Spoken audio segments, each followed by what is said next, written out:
ஒரு விவசாயி விதை போட்ட அடுத்த நாள் லாபம் பார்க்கணும் அப்படின்னு யோசிப்பாங்களா? என்ன பண்ணுவாங்க?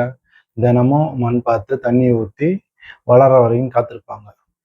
அவங்க வந்து அவங்களோட ஃபோக்கஸ் என்ன தெரியுமா? டெய்லி லாபம் பார்க்கணுங்கிறது கிடையாது. நல்ல வளர்ச்சி இருக்கணும், பயிர் நல்லா வளரணும் அப்படிங்கிறது தான். ஆனால் ட்ரேடிங்கில் நாம் என்ன பண்ணுறோம்?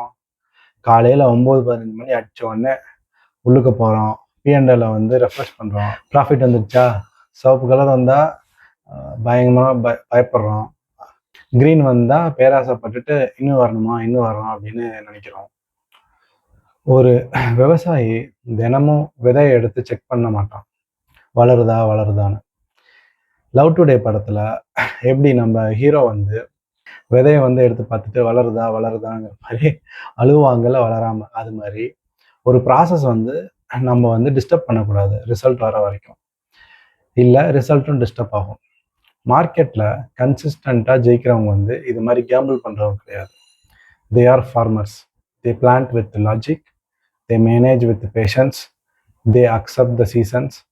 சில சீசன் ட்ரையாக இருக்கும், சில சீசன் நல்ல விளைச்சல் இருக்கும். The biggest turning point in my trading journey, daily money earn பண்ணுறவங்க மைண்ட் செட்டை விட்டுட்டு long term survival mindset வந்ததுக்கு அப்புறம் தான் கன்சிஸ்டன்சியே ஆரம்பிச்சது. Good traders daily profit chase பண்ண மாட்டாங்க. They protect capital, they respect time, they trust the process. Quick money mind set ஆங்ஸைட்டியை தான் தரும்.